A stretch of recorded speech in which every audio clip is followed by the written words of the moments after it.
است اینجا تماما دیگر کارها رفته ایتالیان که ما او را دیده نمیتوانیم. الله تعالی علی او پرده را از ما از من شما نگرفته است که حقیقت و واقعیت این مکان را ببینیم.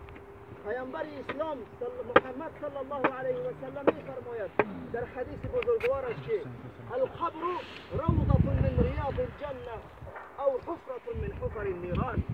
این قبر یا اینکه باغی از باغ‌های جنت است و یا اینکه چاهی از چاه‌های جهنم. این قبر باغی از باغ‌های بهشت برای کی است برادران؟ برای انسان‌هایی هستند که در این دنیا قالوا ربنا الله، گفتند الله ما، خدای ما الله است، پروردگار بزرگ است و ما تنها از او عبادت میکنیم، از او فرمان برداری میکنیم، طبق شریعت و احکام او زندگی میکنیم. برای چنین انسان‌های مسلمان واقعی این قبر باغی از باغ‌های جنت است.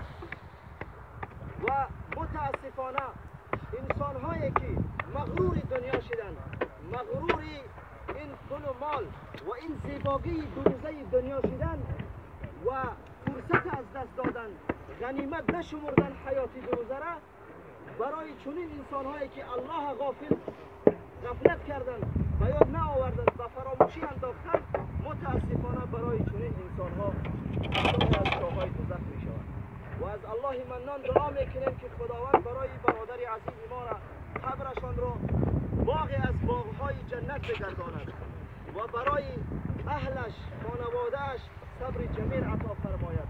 از الله منان امیدوار هستیم و دعا میکنیم که خداوند من و شما را و تمام مسلمانان را در این قدم‌های ما را استوار بگرداند، دلهای ما را برای راست هدایت بفرماید و اون برادرانی که